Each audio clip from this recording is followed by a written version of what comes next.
Buenas tardes.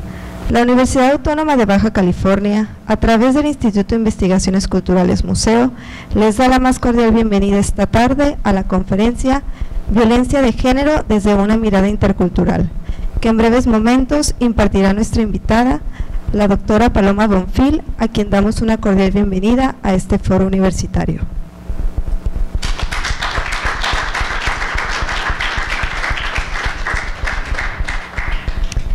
La doctora Paloma Bonfil es especialista en estudios de género, particularmente sobre la mujer en contextos indígenas. Además, es coordinadora de proyectos del Grupo Interdisciplinario sobre Mujer, Trabajo y Pobreza en GIMTRAP AC, organismo de la sociedad civil que promueve el enfoque de género, realiza, asesora e impulsa estudios, investigación-acción y servicios con el fin de incidir en la construcción de políticas públicas con perspectiva de equidad, diversidad y multiculturalidad, y por apoyar los procesos propios de reivindicación que impulsan las mujeres en el ámbito local para la promoción de sus agendas y derechos. Para dar inicio a nuestro programa, cedo la palabra a la doctora Paloma Bonfil. Bueno, buenas tardes. Muchas gracias al Instituto de Investigaciones Culturales Museo de la UABC por esta invitación y a todos ustedes y todas por estar aquí y prestar su tiempo y su atención pues a esta reflexión que quiero compartirles sobre, no tanto sobre la problemática de violencia que viven como parte de la que vivimos en este país todos y todas, pero en particular las mujeres indígenas, sino sobre las formas, las estrategias y los espacios que las mujeres indígenas en distintos puntos de nuestro país han abierto para trabajar este tema desde sus propias identidades y desde el ámbito comunitario. Me gustaría mucho compartirles esto porque creo que la forma de conocimiento, de construir conocimiento, de hacer incidencia y de hacer propuestas desde otras culturas, desde otros contextos y en otros espacios, es algo que puede enriquecer muchísimo las posibilidades y respuestas que el Estado, que sus instituciones y que la sociedad mexicana da a una problemática tan dolorosa como es la violencia de género en contra de las mujeres. Entonces, bueno, me voy a arrancar, trataré de irme más o menos ligera para dar tiempo a comentarios y a un intercambio que me gustaría mucho tener con ustedes. Bueno, las definiciones de violencia de género apuntan a señalar cómo se produce un daño hacia las mujeres por el hecho de ser mujeres. En este país dolorido y roto en el que vivimos hoy, hombres y mujeres somos sujetos y posibles víctimas de violencia. Pero hay una violencia específica que se comete en contra de la población femenina por el lugar que ocupamos las mujeres en la sociedad, por la manera en que entendemos las relaciones entre hombres y mujeres y por la forma en que hemos naturalizado como sociedad el lugar subordinado de las mujeres y el poder sobre las mujeres que deben tener o han tenido los varones. Entonces, bueno, el reconocimiento de la violencia de género como un problema público tiene ya pues casi 2 décadas. Ha sido todo un proceso que se ha derivado también de los movimientos de mujeres para señalar que lo que sucede, sobre todo al interior de las unidades domésticas y familiares de los hogares, no es un problema individual, no es la situación que le sucede a Panchita o a Rosita, sino que es un problema social, es un problema cultural y por lo tanto es un tema de intervención pública. Entonces hoy contamos en nuestro país con un marco normativo y legal súper importante, muy avanzado, muy detallado de qué significa ser o sufrir violencia como mujeres y cuáles son las obligaciones de las instituciones del Estado. Ese marco normativo en la Ley General de Acceso de las Mujeres a una vida libre de violencia no consideró, sin embargo, la violencia que se comete en el ámbito comunitario. Y en México, pues las cifras varían mucho dependiendo del criterio que tomemos, pero tenemos una población indígena que puede ir, según quien la cuente, de los 7 millones a los 15 millones de habitantes en este país. Somos el país de América Latina con más población indígena, somos el país que tiene mayor diversidad de culturas. En proporción con nuestra población no somos el más indígena. Guatemala, Perú, Ecuador, Bolivia, tienen una densidad de población indígena mucho mayor que la nuestra respecto a la sociedad no indígena, pero en todo caso estamos hablando de 15 millones de personas y por lo tanto más o menos de 7 millones y medio de mujeres que no están siendo consideradas dentro de esta ley. Y ese es uno de los enfoques con los que quiero partir, porque de lo que estoy hablando es que pese a que tenemos un marco normativo y legal súper avanzado, que México es signatario de todos los marcos internacionales de defensa de los derechos humanos de las mujeres y de los pueblos indígenas, el tema de la violencia de género no está legalmente considerado dentro de nuestros marcos constitucionales, legales, estatales y federales. Bueno, la violencia se considera entonces una forma de las relaciones humanas, una forma que tiene expresiones culturales diferenciadas y que dependiendo del sector social en el que se trabaje o del que estemos hablando, adquiere modalidades distintas. Entonces, en México, la población indígena es una población que vive en situación de marginación, discriminación y exclusión de por sí, hombres y mujeres. Entonces, la violencia de género, junto con todas las demás relaciones de desigualdad, se combinan con otras desigualdades y exclusiones. Entonces, en el caso de las mujeres indígenas, además de la violencia que sufren dentro de sus hogares y sus comunidades por el hecho de ser mujeres, está también la violencia estructural que sufren por ser integrantes de pueblos excluidos, subordinados y en resistencia. Entonces, discriminación, violencia, pobreza, falta de atención institucional, son factores que se combinan para tener un panorama mucho más complejo para intervenir en favor de las mujeres y de proteger, alentar, difundir su derecho a vivir sin violencia.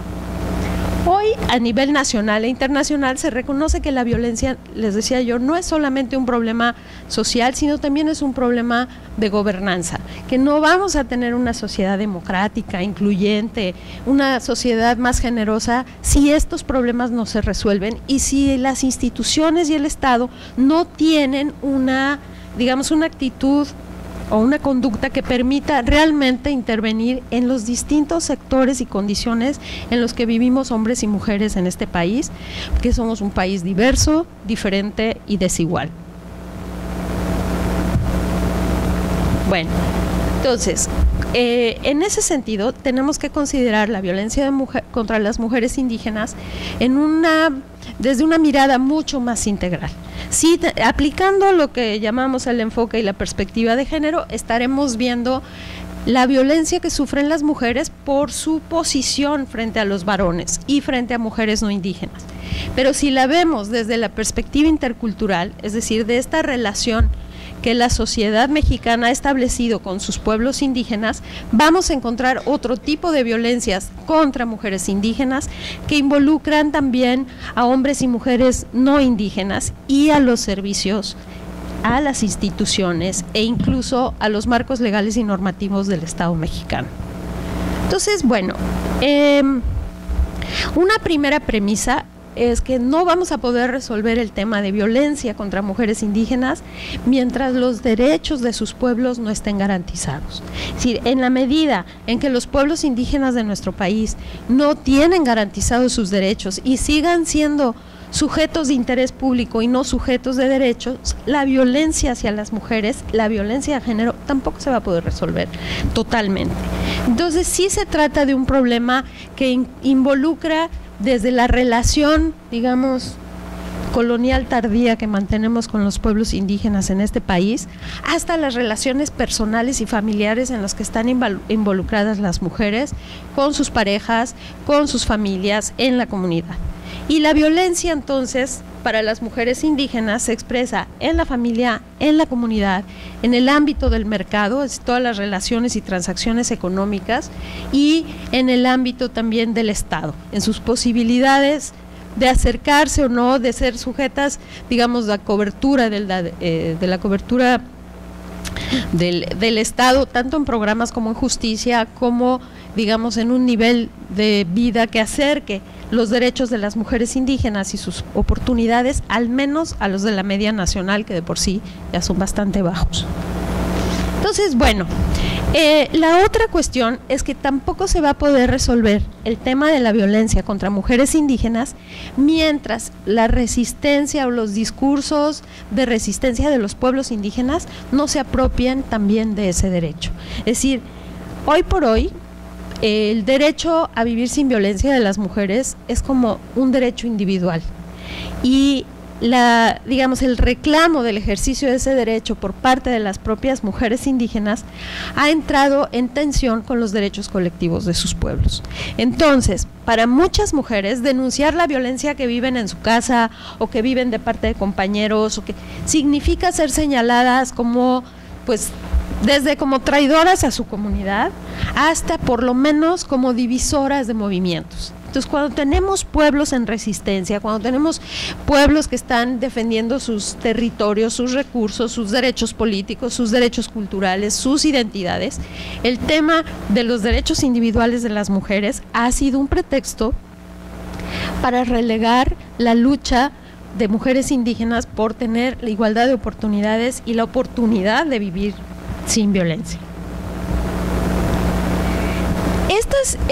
Digamos, este tema de los derechos individuales de las mujeres indígenas también ha sido algo que se ha utilizado desde otros movimientos no indígenas como una crítica, digamos, al discurso de género. Es decir, la concepción misma de la violencia contra las mujeres con perspectiva de género es una concepción que pues deriva del discurso y de la movilización feminista occidental, llamémosle así. Y eso ha sido utilizado como un argumento para decir que es una importación cultural y que hablar de violencia de género o hablar de derechos individuales en comunidades indígenas rompe la colectividad y rompe el tejido comunitario. Nunca se presenta esa crítica cuando hablamos de créditos productivos o cuando hablamos de desarrollo agroeconómico o cuando hablamos de otro tipo como de relaciones desiguales entre las comunidades y los pueblos indígenas y la sociedad no indígena que los contiene. Pero sí, el tema de los derechos de las mujeres es muy sensible políticamente, y eso es otro de los puntos en los que luchar por una vida sin violencia para las mujeres indígenas es muy difícil, porque enfrenta también estas resistencias políticas dentro y fuera de sus pueblos y comunidades. Entonces, bueno, cuando finalmente, digamos, los datos que hoy tenemos en términos estadísticos son muy pocos en relación a la población indígena. Hay una encuesta que se hizo hace ya casi 12 años de cuál era, y además se hizo no en todo el país, sino en una muestra de cuál era la situación de las mujeres indígenas frente a la violencia, pero hay una serie ya de estudios y resultados que nos muestran que 9 de cada 10 casos de violencia contra mujeres indígenas se quedan en la comunidad. Ahí se resuelven o no se resuelven, pero las mujeres indígenas no acceden a la justicia del Estado por varias razones. Primero, porque está lejos. ¿Sí? O sea, para muchas mujeres acudir a una institución es trasladarse, salir de su casa, salir de su comunidad, gastar en el traslado y llegar ante instituciones cuyo funcionamiento no es comprensible. Cuesta caro, hay una doble victimización de las mujeres víctimas de violencia por cuestiones de discriminación, no se entiende cómo proceden ni los ministerios públicos, ni las policías, ni las fiscalías especializadas, no hay traducción, digamos, no hay traducción no solo lingüística, sino cultural y de género para acompañar los procesos de mujeres indígenas que se animaran a denunciar. Y en fin, el sistema de justicia, de la justicia ordinaria, es totalmente lejano e incomprensible. Entonces, solo el 10% de los casos de violencia que no se pueden resolver en la comunidad o que son digamos, atentatorios o peligrosos o riesgosos para la vida de la mujer y de su entorno, de sus hijos e hijas, llegan ante las autoridades. En ese caso, y esta es una de las primeras, digamos, articulaciones interculturales, muchas mujeres indígenas han ido aprendiendo a esgrimir sus dos ciudadanías, como mujeres indígenas dentro de su comunidad, exigiendo la justicia de su comunidad, y cuando esa no funciona, en su calidad de ciudadanas mexicanas, exigiendo o pidiendo la justicia, la acción de la justicia ordinaria. Entonces, en esa medida, conocemos muy poco de lo que sucede en términos de atención y resolución de conflictos al interior de las comunidades. Y de lo que conocemos y sabemos es que en la mayoría de las comunidades indígenas, digo, estoy generalizando muy gruesamente y seguramente podremos encontrar casos que son distintos, pero en la mayoría de los casos la tendencia a solucionar problemas de violencia pasa por la conciliación. O sea, esa es como culturalmente la respuesta. Dale otro chance, no te enojes, vamos a llamarle la atención. Y las propias mujeres, como vamos a ver más adelante, las propias mujeres también es eso lo que buscan, conciliación. La justicia nuestra, la justicia ordinaria, no está orientada a la conciliación, está orientada al castigo, está orientada a la denuncia y está orientada a la separación. Y ahí tenemos una primera fractura, en el sentido de que la justicia mexicana no sirve para las mujeres indígenas. Si pensamos, por ejemplo, en algo que nos ha costado mucho conseguir a las mujeres no indígenas de este país, como es el sistema de refugios, es decir, que una mujer que se siente en riesgo o que está en riesgo pueda acudir a un refugio con su familia y permanecer allí en lo que se ve que sucede, esa tampoco es una respuesta viable para muchas mujeres indígenas, porque salir de su casa implica ya decidir nunca volver. O sea, una mujer indígena no se puede ir de su casa, pierde no solamente ese espacio, sino pierde la membresía en la comunidad, es muy difícil que vuelva. Entonces, otra vez, contar con refugios en zonas indígenas, a menos de que hayan sido organizados por las propias mujeres, no es una opción válida, ¿no? Entonces, de ahí tenemos también que muchas de las respuestas institucionales que existen para las mujeres que son víctimas de violencia no aplican a esta población. Y esto va a otra reflexión. El Estado mexicano, que reconoce en el artículo 2 constitucional que somos una nación pluriétnica y multicultural, no ha desarrollado mecanismos para que realmente sus instituciones, sus leyes y sus normas se apliquen a cuando menos el 10% de la población, y con lo cual se reproduce la exclusión y se reproduce la desigualdad. Entonces, bueno, ante esta situación, contamos en México ya, desde hace más de 20 años, con una serie de organizaciones de mujeres indígenas que han empezado a trabajar por sus derechos con perspectiva intercultural, es decir, no solamente con la de su identidad, sino como frente al Estado mexicano y ante otras identidades culturales, y de eso es un poco de lo que les quiero hablar, ¿no? En esa experiencia se han construido organizaciones que trabajan por el derecho de las mujeres a vivir sin violencia, a tener información, a tener derechos sobre su cuerpo, a la salud sexual y reproductiva, que empiezan a hacer agendas políticas también, que tienen resistencia no solamente en la familia, sino también ante las instituciones. Estos temas que pasan sobre la politización de la vida individual, de las decisiones personales, son temas que están recogidos en los marcos nacionales e internacionales. Las mujeres indígenas han producido a nivel internacional una serie de documentos que hablan desde dónde están viendo la violencia, desde dónde pueden pensar la violencia contra las mujeres solo dentro de lo que están viviendo sus pueblos, y eso es algo que se distingue, digamos, entre la situación de las mujeres indígenas y las que no somos indígenas. Nosotras, cuando pensamos en violencia de género, pensamos en hombres y mujeres generalmente, pero no pensamos si somos de Monterrey o si somos de Chihuahua o si somos de la Ciudad de México. Las mujeres indígenas sí pasan toda esta análisis de la problemática y sus respuestas por su pertenencia a un pueblo indígena y lo que eso representa. Y entonces combinan esta conceptualización de violencia, como les decía, con las luchas de sus pueblos. Entonces, bueno, para entender desde dónde se construye este discurso y esta práctica de legitimidad y construcción de derechos, solo quisiera como ponerles 3 conceptos que me parecen muy importantes. Uno es el de la diferencia, o sea, tenemos que ver y aquilatar y comprender en qué consiste esa diferencia entre población indígena y población no indígena, entre hombres y mujeres, la desigualdad, porque la diferencia no debería implicar desigualdad, pero en este caso lo implica, la diversidad y la heterogeneidad, porque desde allí se están construyendo estas respuestas y estas prácticas sociales de reconstrucción de la comunidad. Entonces, bueno, lo que yo les quiero comentar ahora es el trabajo que hacen 2 organizaciones, 2 redes de mujeres indígenas y que confluyeron con algunas de sus integrantes en un estudio nacional sobre violencia contra mujeres indígenas.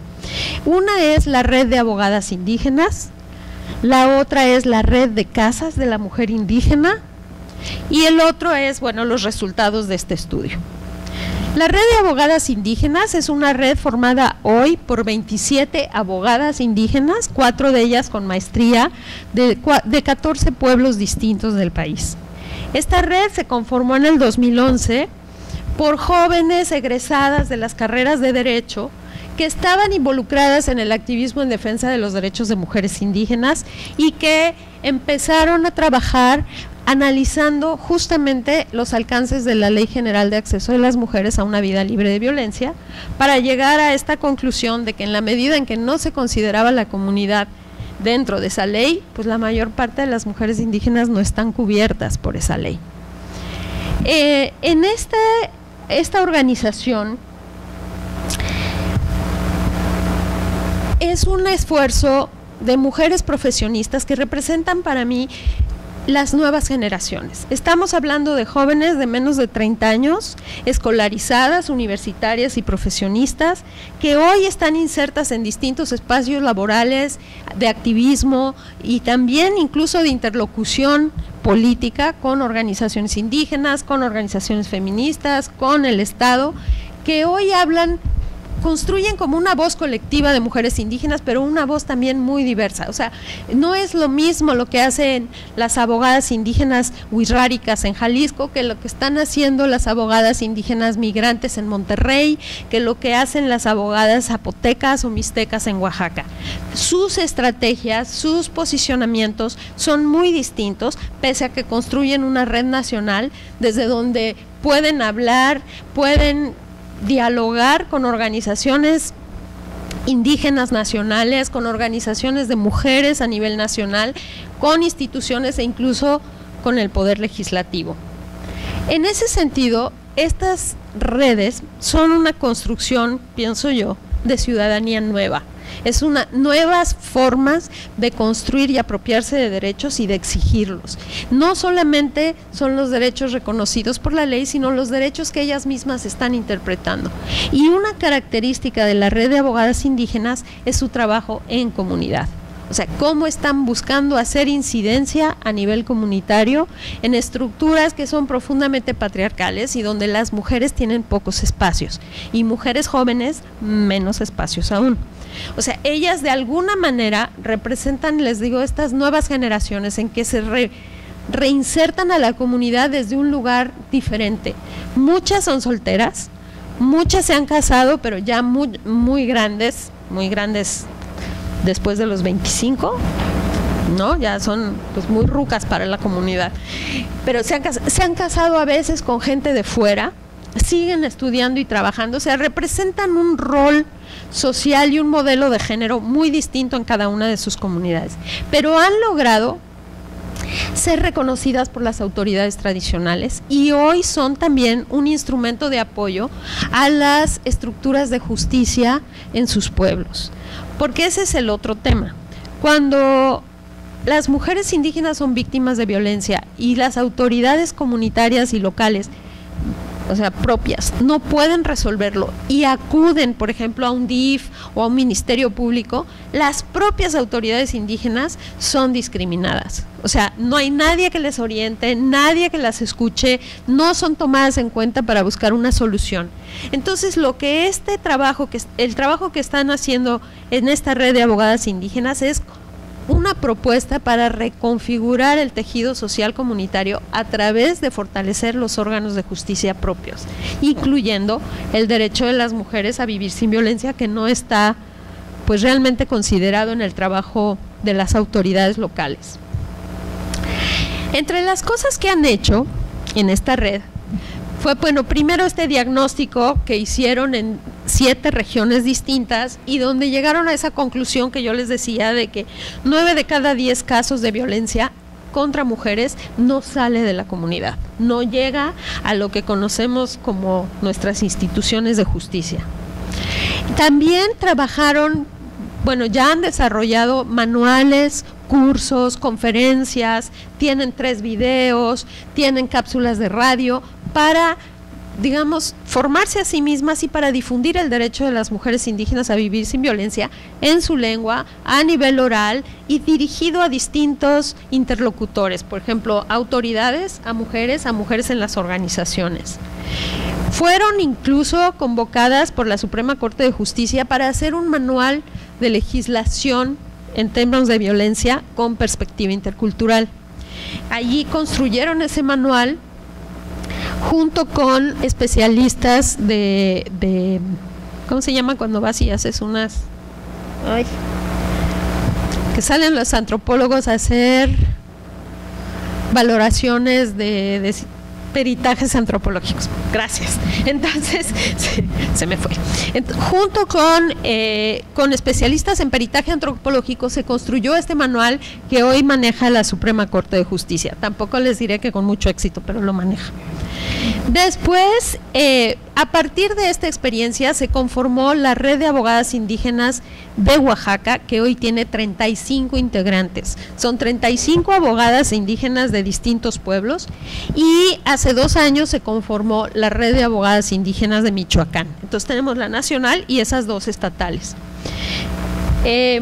Y bueno, ellas son parte de las investigadoras del Estudio Nacional de Violencia contra Mujeres Indígenas. La Red de Casas de la Mujer Indígena, que es la otra organización de la que les quiero hablar, está formada por 19 Casas de la Mujer Indígena. Las Casas de la Mujer Indígena son organizaciones autónomas que reciben un financiamiento público de parte de la CDI, de la Comisión Nacional para el Desarrollo de los Pueblos Indígenas, para trabajar en sus regiones temas de salud sexual reproductiva y de violencia de género. Estas casas de la mujer indígena, hoy hay 32 en todo el país, conformaron una red que sería como una organización de tercer nivel, digamos, para poder tener capacidad de incidencia, de gestión y de participación política, más allá de su visión local y de su trabajo regional. Están buscando ver justamente qué sucede con el tema de violencia frente al Estado. O sea, particularmente se constituyeron para dialogar con el Estado, no desde sus condiciones individuales, sino como mujeres indígenas. En esta red de 19 casas de la mujer indígena están representados 32 pueblos y lenguas y se dedican sobre todo pues a hacer acciones, esas acciones que están ahí en la lámina, ¿no? Vinculación con organizaciones de mujeres indígenas, o sea, la red pertenece a la Asamblea Nacional Política de Mujeres Indígenas, que es la organización más grande a nivel nacional que tenemos hoy. Articulación entre ellas, o sea, un poco ver cuáles son como lecciones aprendidas, intercambio de experiencias, metodologías, etcétera. Están pasando y haciendo un gran esfuerzo para pasar, digamos, de una mirada local a una mirada nacional e incluso internacional. Es un ejercicio de reflexión, digamos, local sobre el tema de violencia y la respuesta de las instituciones, particularmente a nivel municipal, pero también en términos de política pública, de presupuestos disponibles, digamos, su trabajo es sobre todo un trabajo de abogacía y de rendición de cuentas. Esta red, que es una red autónoma, ha sido una red profundamente presionada por la propia institución, digamos, en el sentido de que, ha variado la relación, depende de quién esté ahí, pero en los últimos años ha sido una red muy cuestionada. Las integrantes de la red son acusadas de ser desobedientes, de ser críticas, se les han cortado los financiamientos. Este año las casas de la mujer indígena que pertenecen a la red tuvieron un recorte de entre el 16 y el 30% de sus presupuestos por el hecho de pertenecer a la red. Entonces sí es un espacio que, dependiendo de quién esté en las instituciones, se considera como un espacio crítico y no necesariamente obsecuente con el Estado. La red también participó en el estudio. En violencia de género, la red, las casas de la mujer indígena y la red trabajan en esto, o sea, prestan asesoría jurídica, identifican casos de riesgo, canalizan casos, atienden a mujeres víctimas y en algunos espacios incluso han dado seguimiento a casos de violencia. Entonces, por ejemplo, hay una casa de la mujer indígena en el Istmo en Oaxaca, que está en el municipio de Matías Romero, que tiene un caso que yo solo les quiero contar para que veamos un poco como de qué tamaño es la dimensión de tratar de llevar atención a zonas indígenas.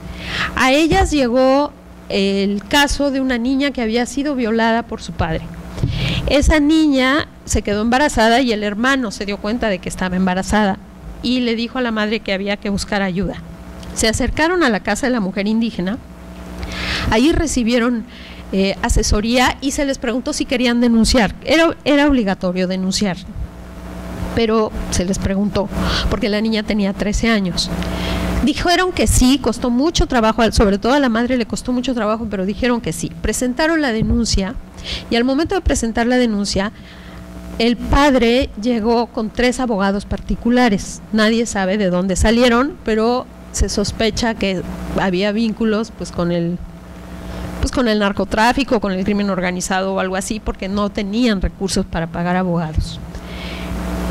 Finalmente sale una sentencia favorable, acusatoria favorable a la muchachita y el señor es detenido. Llegan los abogados y lo sacan.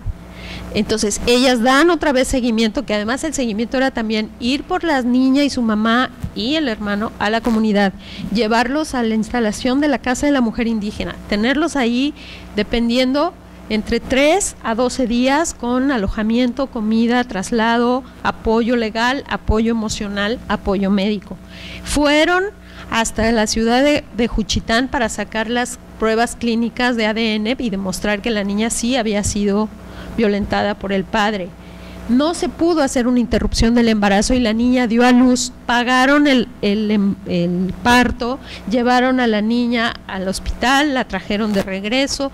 Ese proceso, finalmente lograron otra condena, acusar al padre y volverlo a detener. Con engaño se lo llevaron a una tlapalería y ahí lo detuvieron porque no salía de la casa del señor. Ese proceso se llevó 2 años.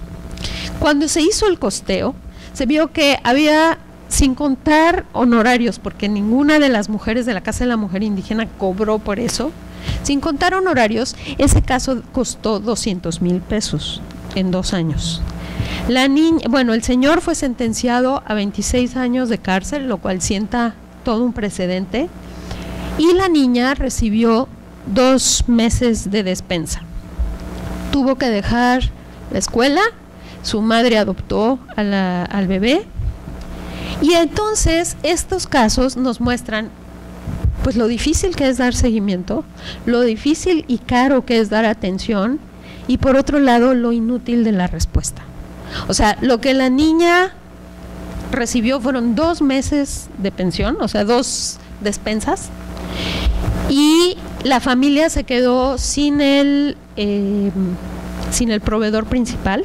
Es decir, la madre tuvo que empezar a trabajar, la niña se tuvo que quedar en la casa para suplir el trabajo de la madre, el hermano tuvo que irse de migrante para poder generar, ingresos a la familia ya que no tenían el sueldo del padre Y entonces la pregunta de estas organizaciones es, bueno, ok, logramos una sentencia, logramos, después de 2 años y del trabajo de 5 personas de una organización, logramos un caso que sienta precedentes.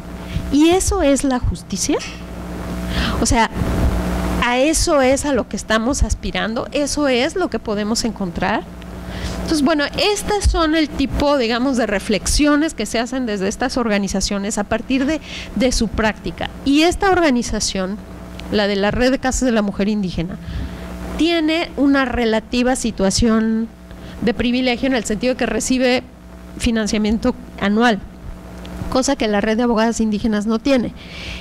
Pero, digamos, estas son las circunstancias a las que nos enfrentamos cuando hablamos de justicia, violencia y respuestas posibles. Ante este caso, lo que ellas reflexionaban era, la solución no está en la justicia ordinaria, la solución está en encontrar respuestas comunitarias. Porque de alguna manera, si se logra volver a los valores indígenas que hacen que la familia sea responsable de una criatura, de una mujer, de un anciano o anciana, vamos a poder lograr pues que se reconstituya el tejido comunitario y además que haya cierta seguridad. Nuestra sociedad no ofrece eso a la población indígena en ninguna circunstancia. Entonces, bueno, en ese sentido, pues tanto la Red de Abogadas Indígenas como la Red de Casas de la Mujer son experiencias muy importantes y novedosas del trabajo que están haciendo organizaciones y redes de mujeres indígenas en nuestro país y que no se ve mucho, se conoce poco, pero son realmente muy importantes porque están cambiando las percepciones, las prácticas y las respuestas de las propias comunidades y de las autoridades, sobre todo a nivel local. Bueno, estas 2 redes, junto con la Coordinadora Nacional de Mujeres Indígenas y otras 2 redes más, fueron las que trabajaron en este estudio de violencia de género contra mujeres indígenas, que fue financiado por la Comisión Nacional de Atención a la Violencia contra la Mujer de la Secretaría de Gobernación, en convenio con el CIESAS, que es un centro de investigaciones, y coordinado por HIMTRAP, que es la organización a la que yo pertenezco.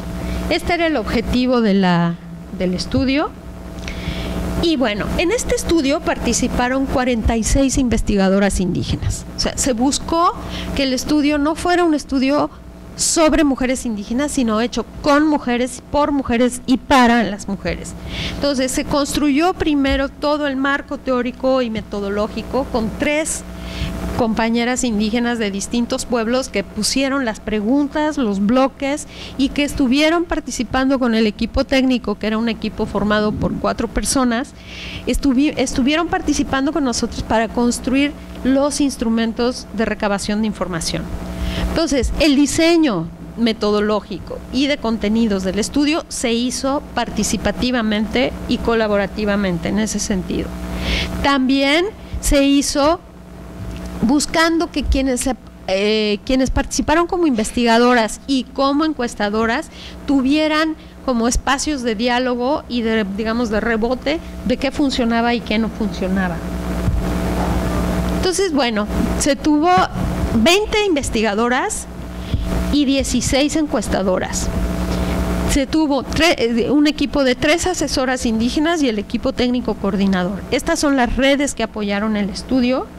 Fue un estudio a nivel nacional, que digamos ahí están en puntitos dónde estaban las investigadoras que hicieron el trabajo como más a profundidad y dónde estaban las encuestadoras. Más a profundidad es relativo porque el proceso duró 4 meses, ¿no? O sea, fue un estudio fast track. Bueno, entonces, gracias a que teníamos un equipo de investigadoras indígenas, la mayoría profesionistas, había algunas que no tenían grado académico, pero de las 20, 17 son universitarias. Gracias a eso, a que hablaban la lengua, a que pertenecían a la región, a que eran conocidas por las autoridades, a que se movían, digamos, en las zonas donde ellas viven y donde trabajan, pudimos obtener esa información. De otra manera, si hubiera sido una investigación, digamos, puramente académica, yendo a la comunidad, se nos hubieran ido los 4 meses en tratar de pues de que nos conocieran, ¿no?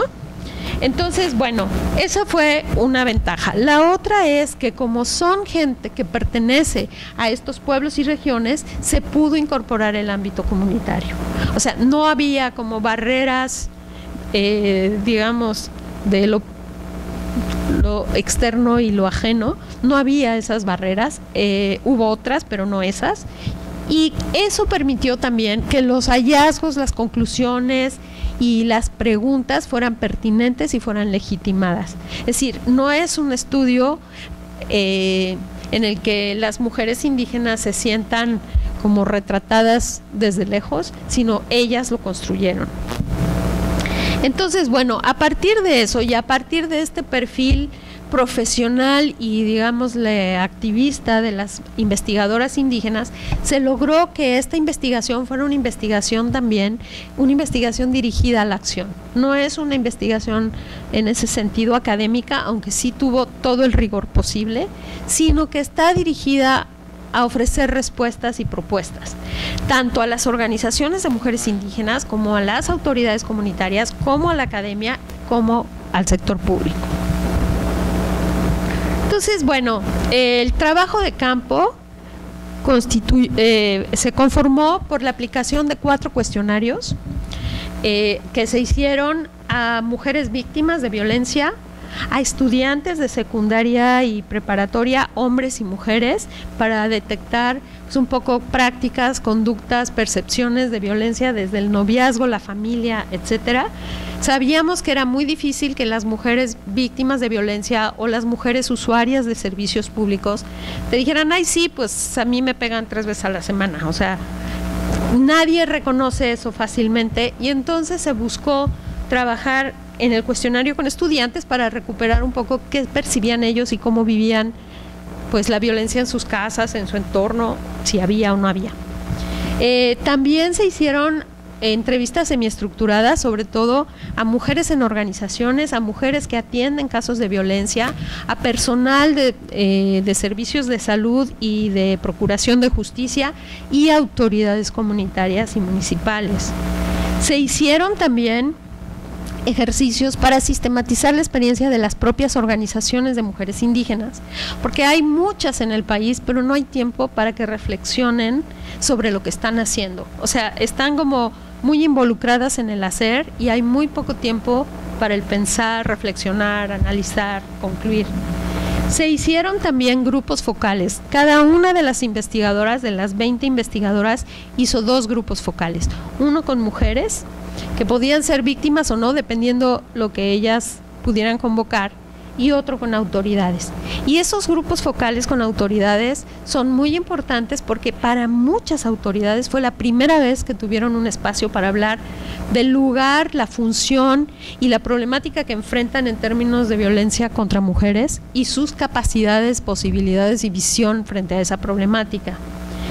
Y finalmente se hizo un ejercicio para identificar lo que llamamos casos significativos o paradigmáticos, como este que les acabo de contar, que son casos que ya sea que se resolvieron o no, sentaron un precedente, de alguna manera modificaron la percepción de las propias organizaciones, cambiaron sus prácticas, les permitieron articularse con otros actores.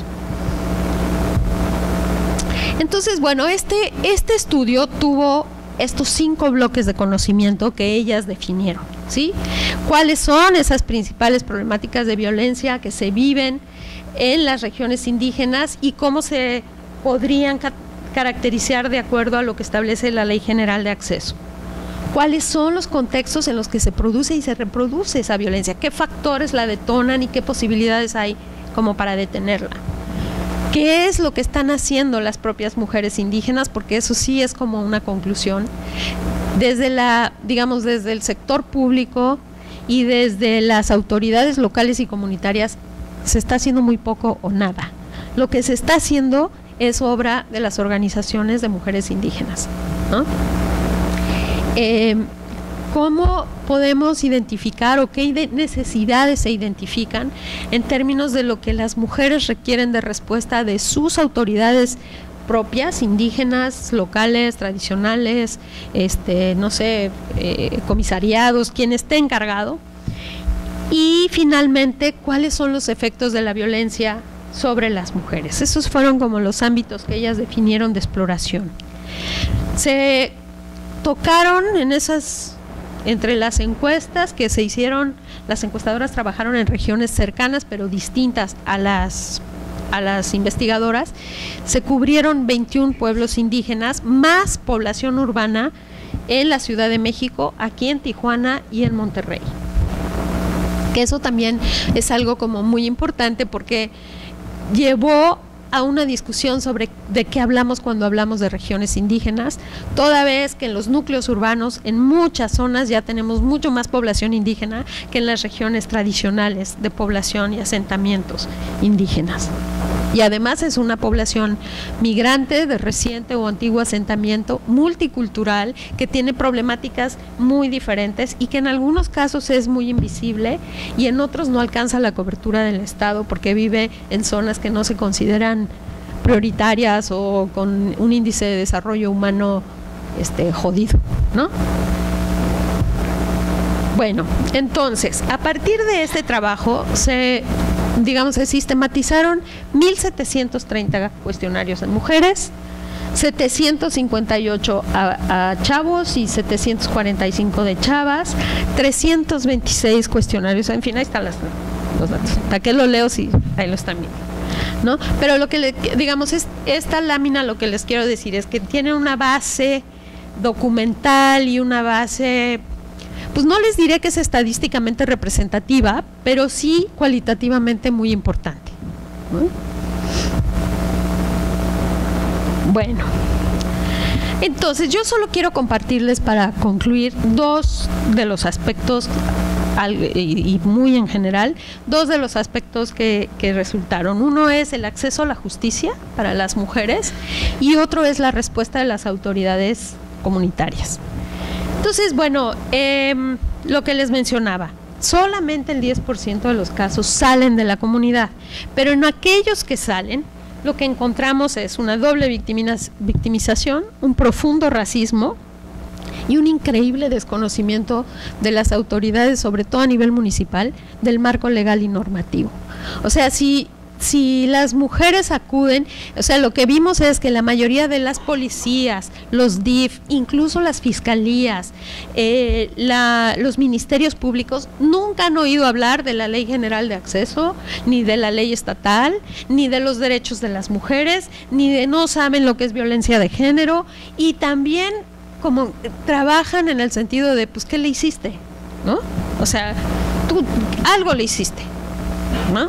Entonces, bueno, otros que sí saben que existe el marco legal, no saben cómo usarlo, no tienen claridad en sus funciones, la policía no sabe qué hacer, los jueces tampoco, las fiscalías menos, hay también una naturalización de la violencia, como de, bueno, ¿por qué te vienes a quejar? O sea, no traes moretones, no estás sangrando, pues llévatela leve, y además no me hagas trabajar porque luego te vas a arrepentir y yo nomás voy a estar haciendo papeles por gusto, porque vas a levantar la denuncia y pues mejor no trabajamos con ellas por eso. Entonces, bueno, estas respuestas son más o menos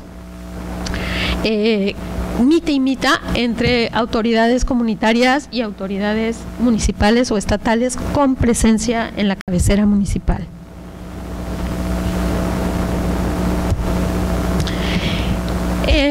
Otra de las cosas que salió es, además de estas actitudes, una de las barreras más profundas que encuentran las mujeres indígenas para buscar la atención de la justicia, aparte de la desconfianza, el miedo, el costo, ¿cómo se llama? Esto que está tan horrible aquí, corrupción, ¿no?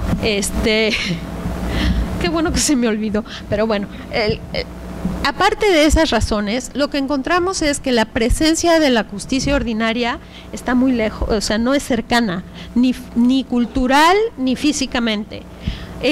Es costosa, o sea, de alguna forma, aunque la justicia comunitaria no siempre o casi nunca está en favor de las mujeres, se mueve a partir de códigos que ellas entienden. Y además las autoridades comunitarias no cobran, hablan su lengua, las conocen, no, digamos, ellas pueden saber cuál va a ser la respuesta. No, en ese sentido no hay como el susto de no saber a qué atenerse. El problema es que la mayor parte de las autoridades comunitarias son varones, toman partido por los hombres y también pues como relegan los temas de violencia porque no les parecen importantes, no les parecen necesarios y porque está muy naturalizada, ¿no? Pero entonces, para acceder a la justicia ordinaria, estas son algunas de las problemáticas que salieron.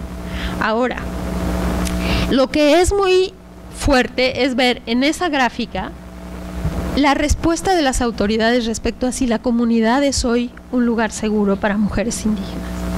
Y como ustedes van a ver, más de la mitad dijo que no. O sea, las propias autoridades municipales y comunitarias dijeron que no es un lugar seguro. Por otro lado, al preguntarle a las mujeres, bueno, ¿y qué necesitarían como una respuesta de las autoridades para que esto funcionara mejor?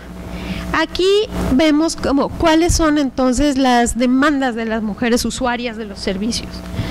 Y pues van a ver, eso muy importante que les importe, o sea, que este sea un tema que realmente importe a las autoridades.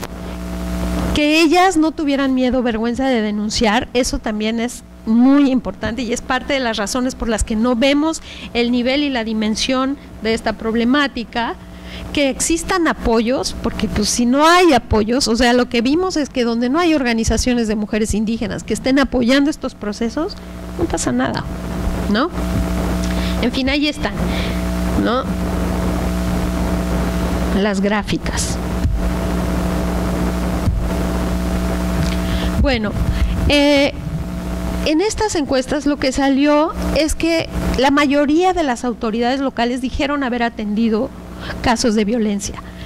Si esta gráfica la cruzamos con la respuesta que dieron para que fuera una cuestión de conciliación, vamos a encontrar que del 100% que atendieron, 77% propusieron conciliar, ¿sí?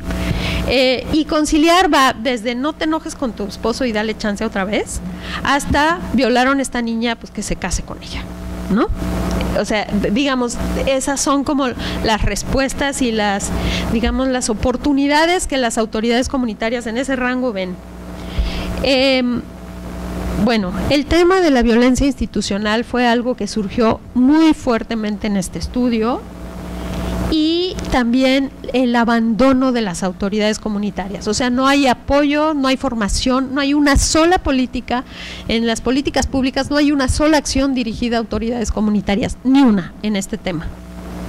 Las únicas que se han hecho, insisto, pues son los talleres que hacen las organizaciones de mujeres indígenas con autoridades cuando les hacen caso, porque tampoco les hacen mucho caso.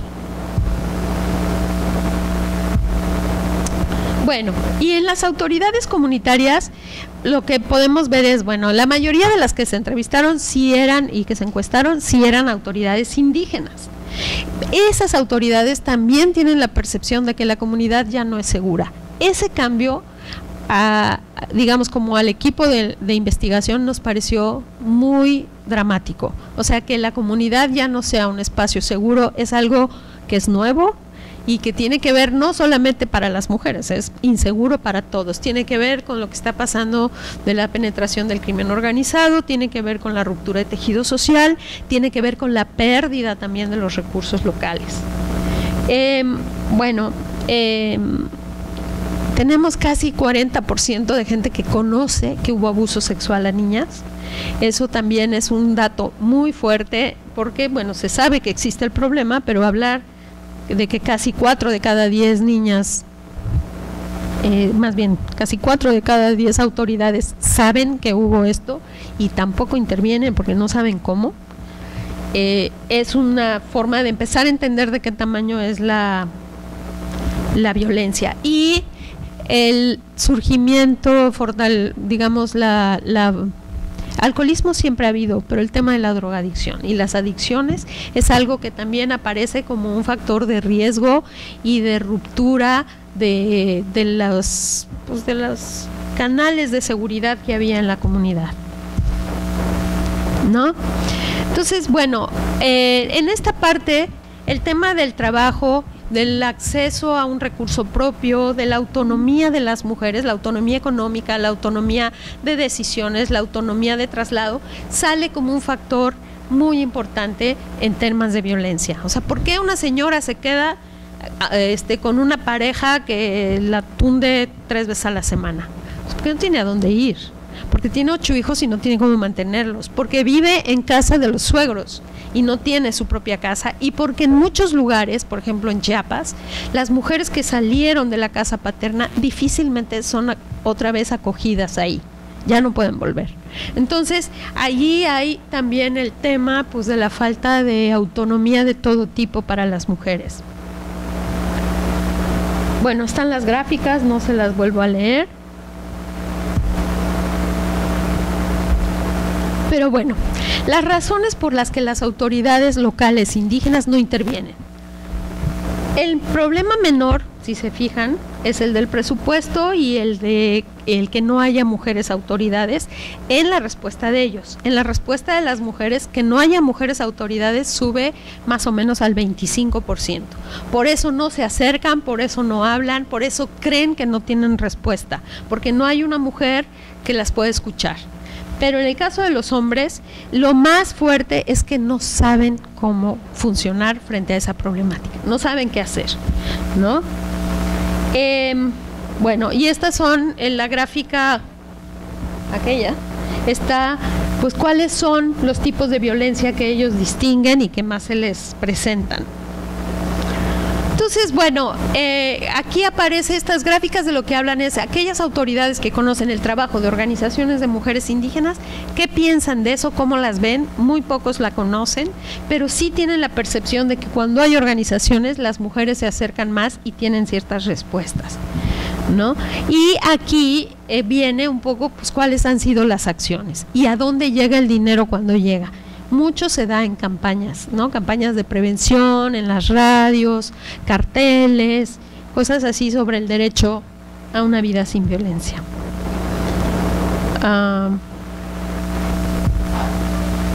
Bueno, no me voy a detener mucho en esto, pero el estudio termina con algunas recomendaciones dirigidas a considerar este ámbito de la comunidad como un ámbito prioritario para trabajar el tema de violencia hacia población indígena, no solamente para entender dónde están las mujeres y qué es lo que enfrentan, sino para fortalecer a sus propias autoridades.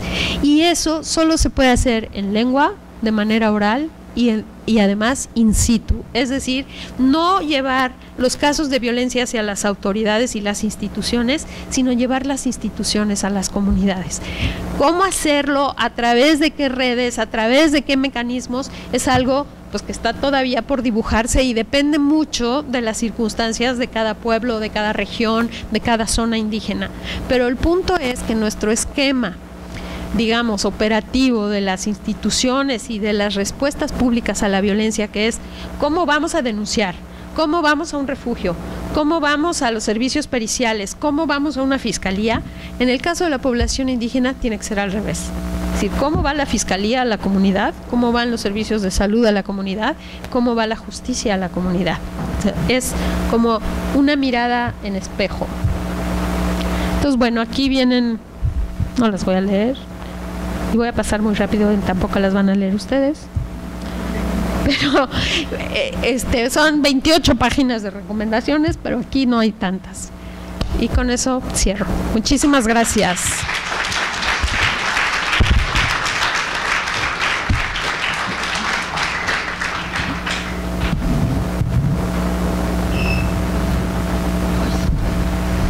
En este momento abrimos el espacio para preguntas y comentarios. Mis compañeros Tere y Julián les podrán acercar el micrófono. Están cansados ya.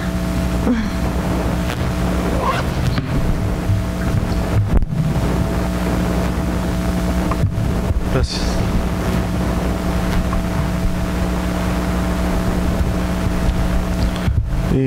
¿Qué tal? Buenas noches.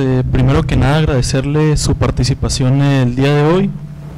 Mi nombre es Adrián Linares y planteé una pregunta Considero que es algo concreto y me gustaría si la pudiese responder.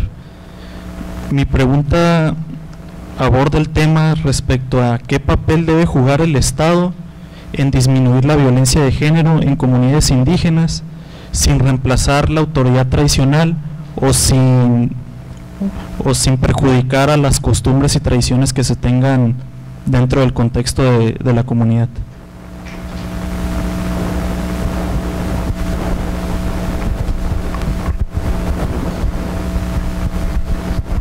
Hola, ¿qué tal?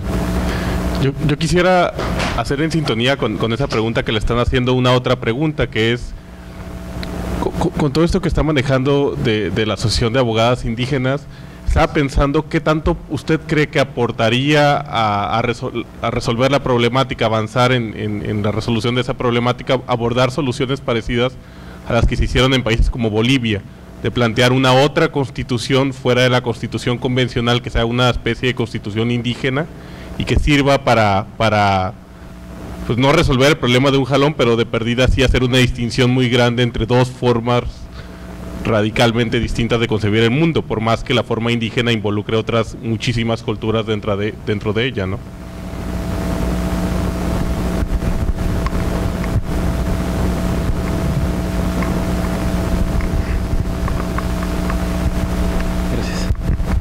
Buenas tardes, felicidades por la presentación. Mi nombre es Jaime Olivera y me interesaría si nos pudiera comentar un poco más sobre el punto 2, los bloques que hablaban el contexto de producción y reproducción de la violencia. Porque por lo que veo, mucha de esta violencia es generada en la familia, ¿no? O sea, como el caso que ponía del padre que viola a la niña, eso me interesaría saber. Si todas estas denuncias de las mujeres, la violencia surge dentro de su familia, me gustaría saber un poco eso, ¿no? Gracias.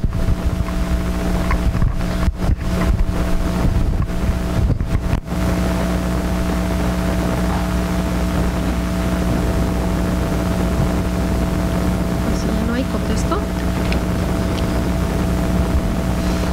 Bueno, muchas gracias por los comentarios. Bueno, respecto al papel del Estado, creo que México tiene el privilegio de todavía una estructura estatal muy importante. O sea, hay instituciones, hay presupuestos, hay marcos legales y normativos que permitirían que el Estado pudiera acercar recursos a las organizaciones y a los pueblos indígenas para que realmente empezaran a trabajar el tema de violencia con una perspectiva de autonomía. Y por otro lado, creo que hay necesidad de hacer un trabajo muy profundo para reconocer el racismo que vivimos institucionalmente y con el cual se mueven pues las autoridades.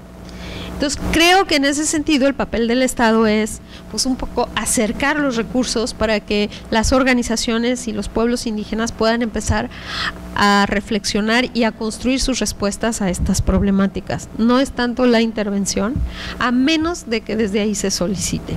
Esa sería como, creo, mi respuesta. Y respecto a una nueva constitución, pues ese es un planteamiento que existe. O sea, desde, digamos, hoy en nuestra democracia institucional no tenemos un espacio para los pueblos indígenas como tal, y es algo que se ha demandado, lo que le llaman la quinta circunscripción, o sea, que hubiera una cantidad de diputados y senadores proporcional a la población que existe. No sé todavía, bueno, yo no tengo una posición clara respecto a eso. Creo que la experiencia de Bolivia tiene muchos claroscuros, tiene cosas bien interesantes porque se pensó la sociedad públicamente desde la mayoría indígena, porque en Bolivia la mayoría de la población es indígena, y entonces eso permitió discutir un poco pues cuál era el proyecto de nación. En México creo que eso todavía es muy lejano, me parece. ¿Y cuáles serían los factores que detonan violencia o inseguridad? No toda es en la familia. Desde luego, ese es un espacio muy importante, pero, por ejemplo, se habla de los caminos. O sea, para las jóvenes, para las chavas de secundaria y prepa, desplazarse de su casa a la escuela es un lugar de riesgo.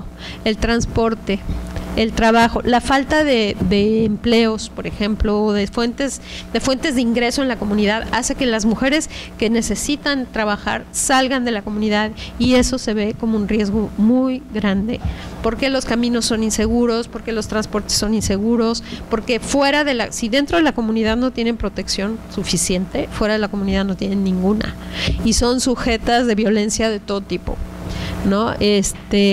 La otra cosa muy también que salió mucho como un factor es pues la falta de reconocimiento de ciertos comportamientos que son violentos, es decir, el insulto, el miedo, la amenaza constante no se reconocen como violencia, es decir, así has vivido y no ves que puede haber como un cambio en eso. Entonces la naturalización y la invisibilización de la violencia son un factor. Y el otro enorme es la falta de respuesta. O sea, ¿para qué denuncio? ¿Para qué pido ayuda? Si nadie me va a ayudar, si no se va a resolver, pues me estoy tomando un trabajo que además me va a avergonzar frente a los demás, va a hacer enojar a mi familia, va a hacer enojar más a mi marido si es el caso.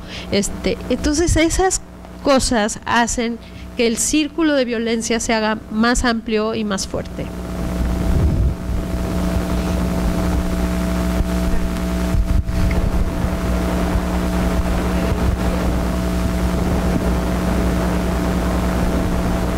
Hola, buenas tardes. Habló sobre que las organizaciones igual ya también crean ese paradigma de que ya no quieren seguir trabajando por los tipos de solución que se dan, siguen igual trabajando en ello, porque pues dicen que como en el caso que duró 2 años y que hubo un coste y que ya no se quiere seguir en esto porque las soluciones de que se vio que la familia se vio pues influencia en que ya no hubo el padre ya no estuvo para sostenerla. Entonces las organizaciones pues igual se siguen planteando en seguir con esos casos.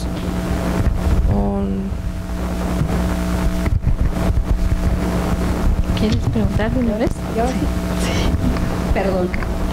Bueno, yo lo que quiero decir es que yo no veo que haya como tanta diferencia en cómo se da la violencia en las comunidades a cómo se está dando la violencia igual acá en las ciudades.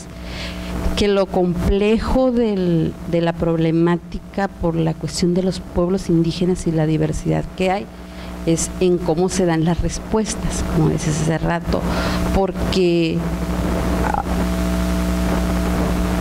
hablando de la diversidad que hay, por ejemplo, de idiomas, ¿verdad? Y de cómo cada comunidad es diferente.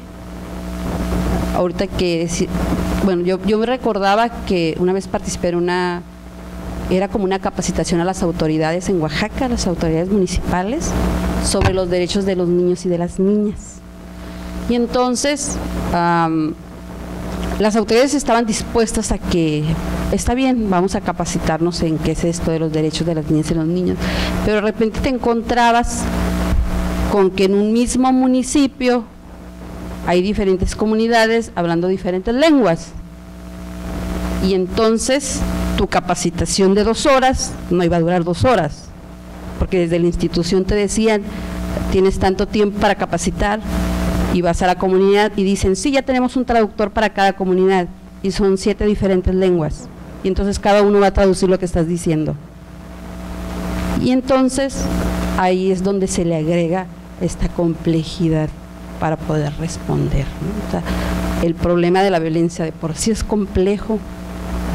Cuando las mujeres igual hablando español van a las autoridades y la gente igual tiene naturalizada esta cuestión, y ahí si de todas maneras va a regresar con su pareja, imagínense si se le agrega, ¿no? Como esta cuestión de los racismo. Entonces yo me quedo como pensando en eso, o sea, las respuestas, ¿no? Cómo tienen que ser diversas y cómo es como bien importante el trabajo que hicieron desde ir con las mismas mujeres, que tenga como toda esta presencia comunitaria, porque desde ahí se tendrían que estar construyendo las respuestas diversas, pero pues siento, o sea, ya está complejo la cuestión de la violencia, más agregan la diversidad de lenguas, idiomas y de formas que tiene cada comunidad. Era como ese comentario. Bueno, Pues del primer comentario solo señalar que sí, siguen trabajando. Ahora es un trabajo muy complicado porque por un caso que se atiende, pues se identifican 20 más que no se pueden atender. Entonces la pregunta es, ¿les toca a las organizaciones hacer eso? Hacer esa suplencia con tan poquito financiamiento, con tantas dificultades, con tantos condicionamientos. Y si no lo hacen ellas, ¿quién lo puede hacer? O sea, ¿en cómo hacemos esa transición? ¿Qué tendría que ver con esto? O sea, existen hoy cada vez más, y eso es como parte de lo que yo encuentro, recursos humanos, personas, mujeres, hombres, pero sobre todo mujeres, preocupadas por estos temas, mujeres indígenas, que tienen una mirada desde su cultura para buscar respuestas. Lo que no hay son políticas públicas que apoyen el trabajo que ellas hacen desde un espacio de diversidad, de diferencia, de alteridad. Eso no hay, ¿no? Lo que hay son programas cada vez más acotados, muy burocráticos, que te exigen además una cantidad de, digamos, de detalles administrativos que te condicionan el recurso, que son financiamientos anuales chiquititos, donde si ganas 2,000 pesos al mes te van a ver como que estás lucrando y estás robando el dinero público. O sea, hay muy poco apoyo a ese trabajo, ¿no? Hay apoyo privado, pero también es un poco más generoso, pero es muy corto. Entonces, el trabajo está allí, el compromiso también, eso es muy impresionante. Pues las mujeres están ahí, están comprometidas con sus, como dicen, con nuestras hermanas, ¿no? Bueno, está bien. Qué paciencia la de ustedes. Hola, buenas tardes. Mi pregunta sería en relación a la prevención. Porque pues llegué un poquito tarde, pero lo que pude observar es más la respuesta, ¿no? Y bien, como lo hemos estado observando, es como la complejidad de atender casos y cómo se dan, pero ¿hay alguna acción que se esté tomando en función de la prevención? Que generalmente cuando hablamos de materia de género hablamos de educación, hablamos de cambios desde el punto de vista cultural, en el sentido de quizás no intervenir en esa cultura originaria, pero sí de las prácticas que perpetúan la violencia, ¿no? Entonces no sé si pudiese pues acotarnos un poquito si hay también acciones preventivas, si por ejemplo desde el nivel educativo básico se está trabajando algo y por supuesto adaptado, ¿no?, a las poblaciones indígenas. Bueno, depende desde dónde lo estemos preguntando. Digamos, en términos de política pública sí hay acciones preventivas, hay trabajo en las escuelas, hay trabajo en los servicios de salud, hay pláticas. Las organizaciones de mujeres indígenas también trabajan temas prevención, dan a conocer el derecho a vivir sin violencia, tratan de identificar prácticas violentas en la familia, en la escuela. Sí lo hay, ¿no? Pero digamos, en este caso el estudio se enfocó mucho en cómo se produce la violencia y qué se responde frente a eso, como para buscar alternativas. Bueno, pues muchísimas gracias, muchas gracias por su atención.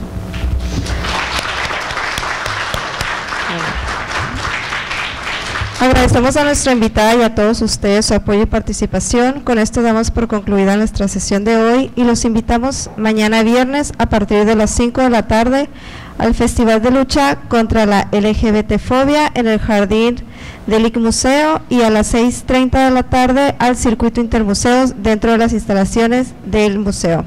Tengan todos ustedes